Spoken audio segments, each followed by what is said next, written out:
الحمد لله وكفى وسلام على عباده الذين اصطفى فأعوذ بالله من الشيطان الرجيم بسم الله الرحمن الرحيم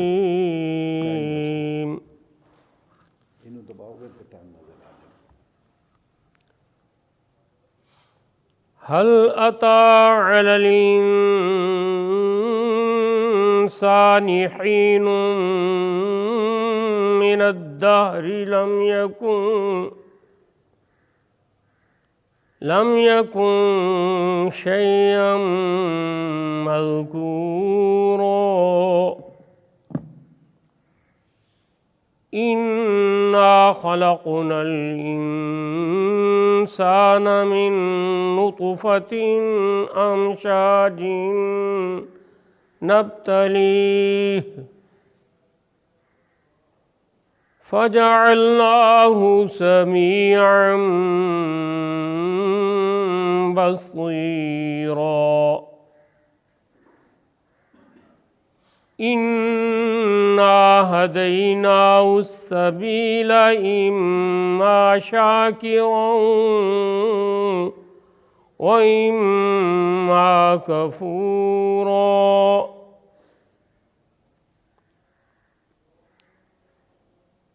صدق اللہ مولانا العظیم۔ تمام تر حمد و ستائش کے لائق اللہ وحدہ لا شریک الہ العالمین احکم الحاکمین خالق کائنات اللہ رب العالمین ہے، جس نے انسان کو پیدا فرمایا اور ہر زمانہ میں اپنے انبیاء علیہم السلام کو بھیج کر ہر زمانہ کے انسان کو یہ بات سمجھائی اور باور کرائی کہ انسان کی زندگی کا مقصد اللہ تعالیٰ کی بندگی ہے۔ تمام انبیاء علیہم السلام نے اپنے اپنے زمانہ میں اپنے زمانہ کے لوگوں کو ہر طرح سے رہنمائی کرتے ہوئے انسانوں کو ایک اللہ تعالیٰ کی وحدانیت کا حکم بھی سنایا اور تمام انسانوں کو ایک اللہ تعالیٰ کی معرفت کے دلائل بھی بیان کیے، اللہ تعالیٰ کی آیات تلاوت فرما کر اور ان تمام قدری نظائر کو بیان فرما کر، جو قدری نظائر لوگوں کے لیے ایک منہ بولتا ثبوت ہیں، ان قدری دلائل کو بیان فرما کر انبیاء علیہم السلام نے ہر زمانہ میں فرعون سے لے کر نمرود تک اور ان سے پہلے لوگوں کو بھی اور بعد کے ان انسانوں کو بھی جو اللہ تعالیٰ کی ہستی پر یقین نہیں رکھتے تھے، ان کو اس کائنات کے ایک خالق ہونے اور اس کائنات کو چلانے کے حق تعالیٰ کے قدری دلائل کو بڑا واضح کر کے کھول کھول کر بیان کیا۔ اسی طرح جناب رسالت مآب خاتم الانبیاء احمد مجتبی محمد مصطفیٰ محمد الرسول اللہ علیہ السلام نے بھی بھرپور انداز میں بڑی وضاحت کے ساتھ قرآن مقدس کی واضح اور بین دلائل کے ساتھ لوگوں کو ایک اللہ تعالیٰ پر یقین رکھنے اور ایک اللہ تعالیٰ کے اس نظام کائنات کو چلانے کے دلائل بیان فرما کر لوگوں کو ایک اللہ تعالیٰ کی ہستی پر یقین دلایا۔ مگر اس کے باوجود بعض ایسے لوگ ہوتے ہیں جو نام تو عقلی دلائل کا لیتے ہیں مگر عقل و فکر سے بالکل کام نہیں لیتے، جن کو اللہ تعالیٰ نے فرمایا کہ ہم نے ان کو عقل بھی دی، سوجھ بوجھ بھی دی، دل و دماغ دیا، مگر یہ عقل سے اتنے عاری ہوتے ہیں کہ فرمایا یہ جانوروں سے بھی بدتر ہیں کہ جانور کو بھی اپنے مالک کی بخوبی پہچان ہوتی ہے، لیکن یہ لوگ اپنے پیدا کرنے والے خالق کائنات اور رزق عطا کرنے والے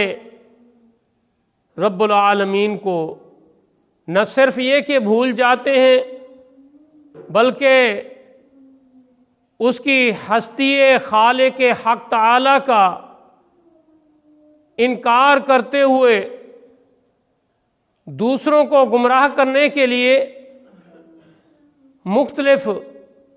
سوالات کرتے ہیں، اور سوالات بھی بے تکے، بے عقلی کے اور بغیر دلائل کے۔ اللہ تعالیٰ نے ان کے انہی دلائل کو جو اس طرح کے منکر بیان کرتے ہیں قرآن مقدس میں بھی ان سوالات کو دہرا کر اس کا مدلل جواب دیا ہے۔ ایسے منکرین کو جو اللہ تعالیٰ کے تصور کے انکاری ہوں انہیں دہریہ کہا جاتا ہے۔ تو دہریے کہتے ہیں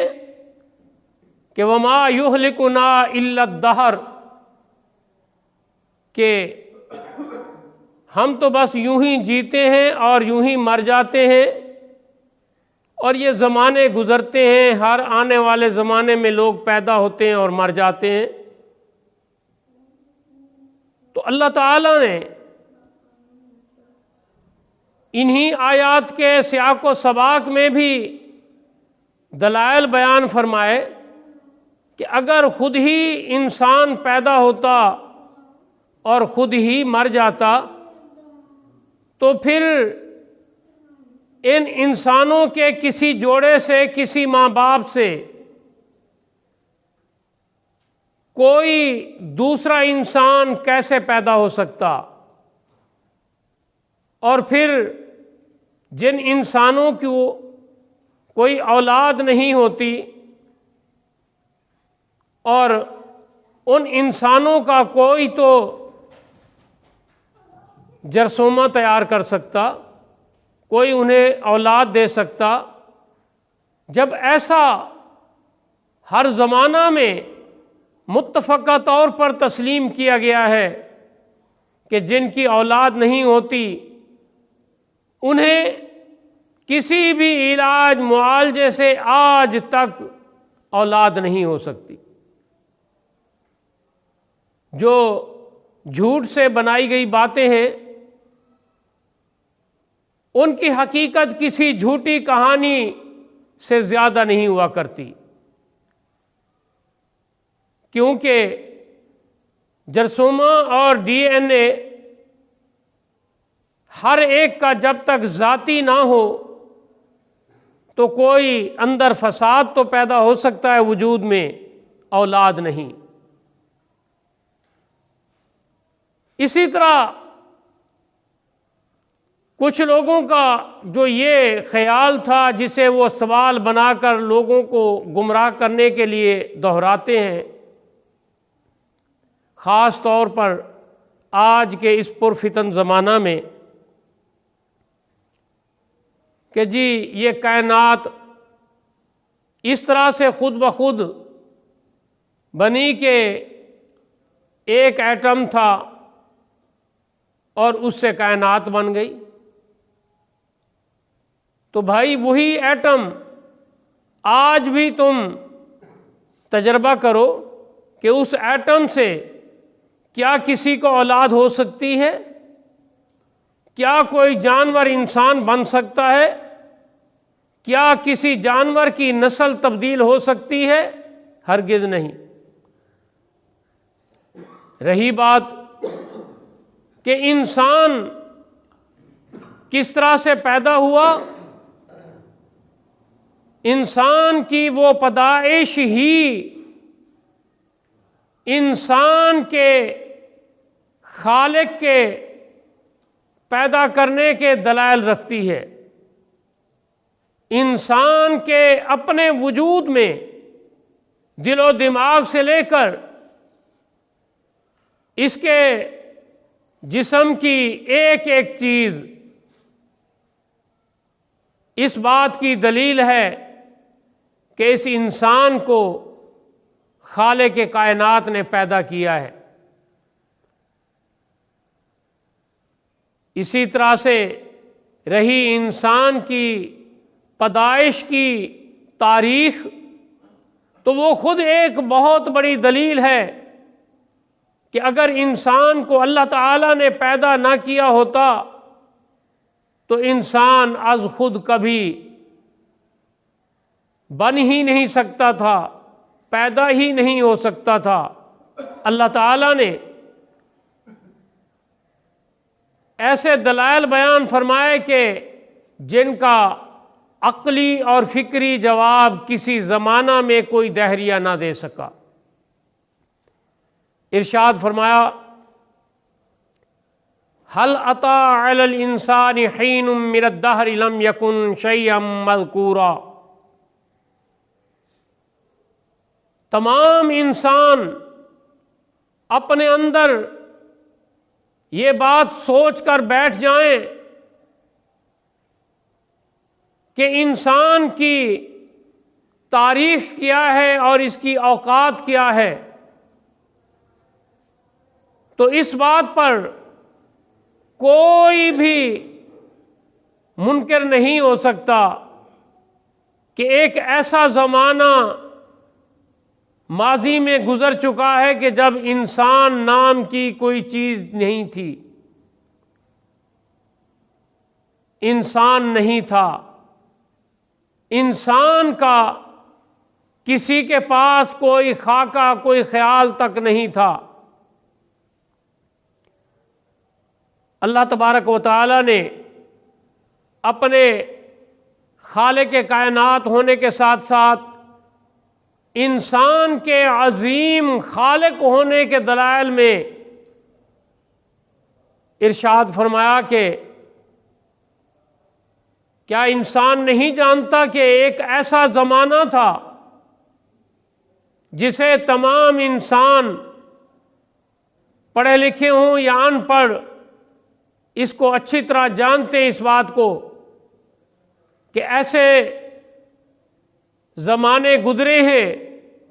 کہ جن زمانوں میں انسان کی نہ کوئی تاریخ تھی، نہ نام تھا، نہ وجود تھا، نہ اس کی کوئی پرچھائی تک تھی۔ یہ کسی انسان کسی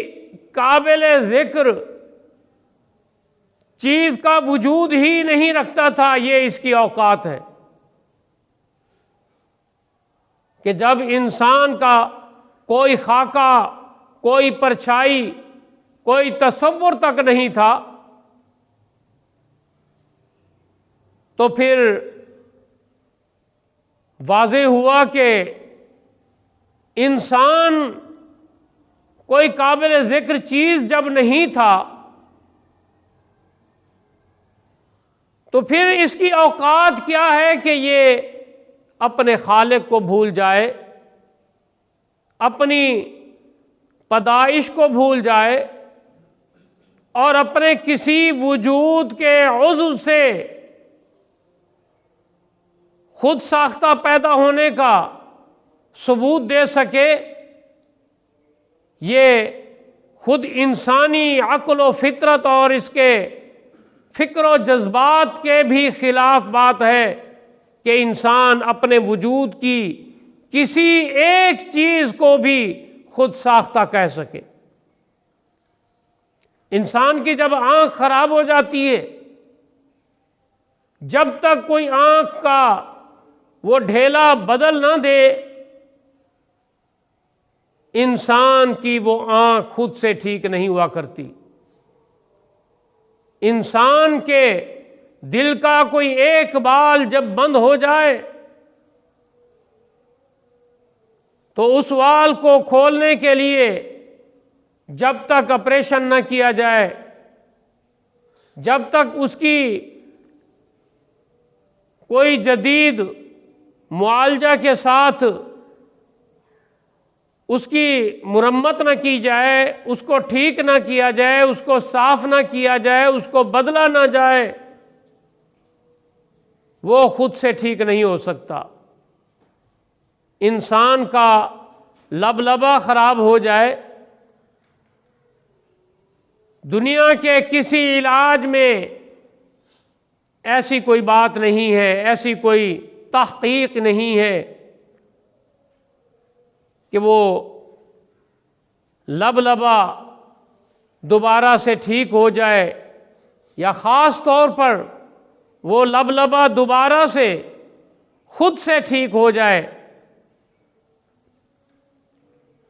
جبکہ انسان کے اعضاء، جانوروں اور پرندوں کے اعضاء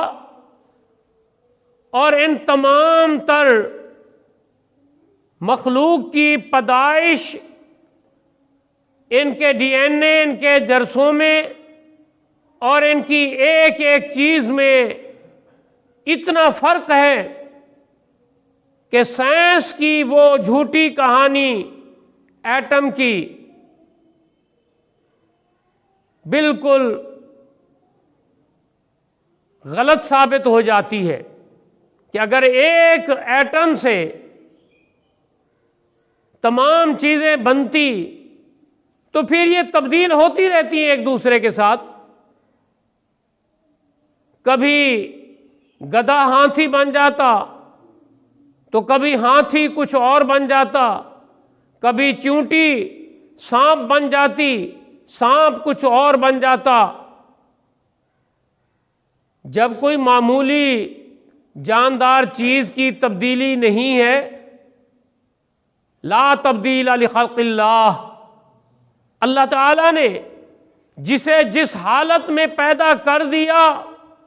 اس خالق کائنات کی کسی پیدا کردہ، کسی تخلیق کی معمولی سے معمولی جاندار چیز میں بھی کوئی تبدیلی نہیں آ سکتی، نہ کوئی لا سکتا ہے۔ تو پھر ایک ایٹم سے اتنے جرثوں میں اتنے ڈی این اے اور اتنی مختلف مخلوقات کے جن کا کمپیوٹر بھی شمار نہ کر سکے، یہ خالق کائنات کی مشیت، اس کی پیدائش اور اس کی تخلیقات کے سب بے شمار شاہکار ہیں کہ جن کا شمار نہیں کیا جا سکتا۔ اگر ایک تھوڑی سی اعضاء کی تبدیلی کو ہی سمجھا جائے تو ہر ایک چیز کا وجود، چیونٹی سے لے کر انسان تک کا وجود، اس بات کا خود قدری ثبوت بن جاتا ہے کہ جس طرح سے اللہ تعالیٰ نے کسی کو پیدا فرمایا، جس طرح کسی کو چلنے کا اللہ تعالیٰ نے اپنی توفیق سے نظام بنایا اور جوڑا، وہ اس سے ہٹ کر چل نہیں سکتا۔ مختصر وقت کے مطابق ایک مختصر سی مثال دیکھیے، پرندے یا مرغی کو دیکھیے کہ اس کی ایک گردن میں اللہ تعالیٰ نے تھیلی سی لٹکا دی ہے، اس تھیلی کے اندر ایک غدودوں کے ساتھ چپکا ہوا ایک ہلکا سا پردہ اور چھلکا ہے، جسے طب میں سنگ دانہ کہتے ہیں، یعنی جو پتھر کو بھی زائل کر دیتا ہے، پتھر کو بھی فضلہ بنا کر خارج کر دیتا ہے، اور یہ طب میں بہت کثیر الاستعمال بھی ہے پتھریوں کو خارج کرنے کے لیے۔ اب دیکھیے کہ پرندے یا کم از کم ایک عام آدمی جس نے پرندے نہیں پالے دیکھے، مرغی سے سمجھ جائے کہ اس کی وہ گردن میں لٹکی ہوئی تھیلی وہی سارا نظام ہے، انڈے بھی دیتی ہے اور اس کا سارا نظام جس پر اس کا وجود کھڑا ہے وہ اسی سے چلتا ہے۔ تو کس نے مرغی کو یہ ہدایت دی تھی، یا کس نے مرغی کو یہ بات سمجھائی اور سجھائی تھی کہ تو اس طرح سے بن جا، اور وہ اس طرح سے بن گئی؟ ایک چیونٹی جو اکثر اوقات تو نظر نہیں آتی جب تک غور سے نہ دیکھا جائے، وہ چیونٹی جو انسان کے وجود پر بھی چڑھ جاتی ہے اور پہاڑوں کی چوٹیوں پر بھی چڑھ جاتی ہے، مگر اس کا وجود کیا ہے، کتنا ہے، اور اس کے وجود کا وہ نظام کتنا ہے کہ جس نظام میں وہ چلتی پھرتی ہے اور اپنی بقائے نسل کے ساتھ ساتھ دوسرے جانداروں کا اپنے بچاؤ کے لیے مقابلہ بھی کرتی ہے اللہ تعالیٰ کی دی ہوئی توفیق سے۔ اب چیونٹی کا وجود کیا ہے، کتنا ہے، کیسے چلتی ہے، اس کا نظام نہ پرندوں کے ساتھ ملتا ہے اور نہ ہی کسی چھوٹے سے چھوٹے جاندار کے ساتھ ملتا ہے۔ ہر ایک جاندار کا نظام اسی طرح سے ہے کہ جس طرح اللہ تعالیٰ نے اس کا وجود بنا کر اس کے وجود کو جس نظام سے جوڑا ہے وہ جاندار اسی نظام سے چل رہا ہے۔ ایک تتلی کو دیکھ لیں، اسی طرح تمام پرندوں کے ساتھ ساتھ اب انسان کی مماثلت بھی دیکھیں کہ کہیں مماثلت نہیں ہے۔ انسان کے وجود میں اللہ تعالیٰ نے اتنے پرزے رکھے ہیں کہ ایک پرزہ اگر خراب ہو جائے نہ تو وہ پرزہ خود سے ٹھیک ہوتا ہے، نہ خود سے نیا پرزہ اس میں پیدا ہوتا ہے، اور ہر ایک پرزے کی اس وجود کے نظام میں اپنی اہمیت ہے۔ مثلا جگر خون کو ٹیمپریچر کے حساب سے چلاتا اور کنٹرول کرتا ہے، اور جگر کی اس ایک یوں سمجھیے کہ کرنٹ بنانے کی وجہ سے کہ جو وہ ایک طرح سے پرکشش ہے کہ جو خون کو چلانے کے ساتھ ساتھ خون میں سے خاص طور پر صفرا کو پتے میں جذب کرنے کا ایک ایسا اس میں اثر ہے کہ جسے ایک مثال دی جا سکتی ہے کرنٹ کے ساتھ، کہ جس طرح ایک کرنٹ کے ساتھ کوئی مشینری چلتی ہے اور پھر اس مشینری سے دوسری اور 100 قسم کی مشینریاں چلتی ہیں، تو اسی طرح یہ خون سے صفرا کو پتے میں جذب کراتا ہے، اور پتا پھر اس صفرا کو انتڑیوں میں ڈالتا ہے۔ لبلبا جب تک معدے میں انسولین نہ چھوڑے، پورے کا پورا جگر اور اس کی پوری مشینری وہ کام نہیں کر سکتی جو کام ایک اس کے مقابل ایک چھوٹا سا لبلبا کرتا ہے۔ اسی طرح ایک طحال ہے، وہ بھی اپنا ایک کام کرتا ہے جس کا ایک خاصہ ہے کہ وہ فاسد مادوں کو جذب کر کے گردوں کی طرف اسی طرح سے دھکیلتا ہے جس کی بجلی سے مثال دی جا سکتی ہے، مشینریوں سے مثال دی جا سکتی ہے۔ دل 1 منٹ میں اتنی تیزی سے اپنی دھڑکنیں اٹھاتا ہے کہ اگر ایک دھڑکن بھی کم ہو جائے، دل رک جائے تو انسان کی ڈیتھ ہو جائے۔ دماغ ایک ایسی انسان کو سکرین عطا کی ہے اللہ تعالیٰ نے کہ جو سوچوں کا محور، سوچوں کا گھرانہ ہے، اور پھر سر کے بال سے لے کر ناخن تک جو اعصاب بچھے ہوئے ہیں وہ ایک تاروں کی مانند ہیں۔ ان اعصاب سے یہ احساس ہوتا ہے کہ پاؤں میں کوئی کانٹا چبھا ہے،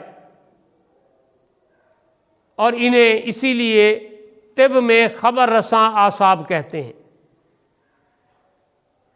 اسی طرح دماغ کے مختلف سیلز ہیں، اور اگر وہاں کوئی خرابی آ جائے، چاہے انسان پاگل کیوں نہ ہو جائے، لیکن جتنی ضرورت اللہ تعالیٰ نے اس کے وجود کے لیے، اس کو کھانے پینے کے لیے شعور دینے کی رکھی ہے، اس میں کوئی کمی نہیں آتی۔ وہ کھاتا پیتا بھی ہے اسی طرح، اور اسی طرح وہ بیت الخلاء بھی جاتا ہے، باقی اسے شعور ہوتا ہے، لیکن بہت سی باتوں کی سوجھ بوجھ اسے نہیں ہوتی۔ تو یہ انسان کو دماغ کس نے عطا کیا؟ جو انسان کی ضرورت کے مطابق ضرور اس نظام کو چلنے چلانے میں اللہ تعالیٰ کے حکم کے تابع ہو کر جتنا اللہ تعالیٰ چلاتا ہے اتنا ہی وہ چلتا ہے۔ اسی طرح دل کی تو کوئی مثال نہیں نا، کہ ایک چھوٹی سی بوٹی ہے اور وہ پورے وجود کو اللہ تعالیٰ کے حکم سے اس نظام کو چلا رہی ہے۔ مطلب یہ کہ کہیں بھی انسان کے وجود کی کوئی مثال کسی دوسرے جانور سے نہیں ملتی۔ اگر یہ جاندار خود سے پیدا ہوئے ہوتے یا انسان خود سے پیدا ہوا ہوتا تو پھر انسان کا وجود اور اس کے وجود کے لازمی اعضاء اتنے مختصر ہوتے کہ مرغی سے بھی مختصر ہوتے، تاکہ اسے کسی عضو کے کسی حادثہ کی وجہ سے ضائع ہونے کی وجہ سے کوئی فرق نہ پڑتا، مگر ایسا نہیں۔ مرغی اللہ تعالیٰ نے جس طرح ایک مختصر وجود کے ساتھ پیدا فرمائی ہے، یہ اس سے بھی کم ترین مثال کی طرف جائیں تو بلبل کو اللہ تعالیٰ نے جس قدر ایک مختصر وجود کے ساتھ پیدا فرمایا ہے، اس کا نظام بھی اسی طرح سے ایک مختصر سا رکھا ہے۔ انسان کو اس کائنات میں ایک اچھی مخلوق کے ہونے کے لیے پیدا کیا، انسان کو سوجھ بوجھ کے لیے اور اپنی ربوبیت کی معرفت کو سمجھنے اور دوسروں تک سمجھانے کے لیے پیدا کیا، تو انسان کے وجود کا نظام بھی اتنا ہی وسیع رکھا کہ جتنا انسان کے اندر اللہ تعالیٰ نے اس کی اہمیت کو رکھا ہے، بالکل اسی طرح اس کے وجود کے نظام کو بھی ویسی ہی وسعت عطا کی۔ اور یہ انسان کے وجود کی ایک ایک چیز اس بات کا کھلا اور اعلانیہ ثبوت ہے کہ اس کو پیدا کرنے والا خالق کائنات ہے، وگرنہ یہ کچھ بھی نہیں۔ جیسا کہ اللہ تعالیٰ نے سورہ حامیم السجدہ کی آخری آیات میں ارشاد فرمایا،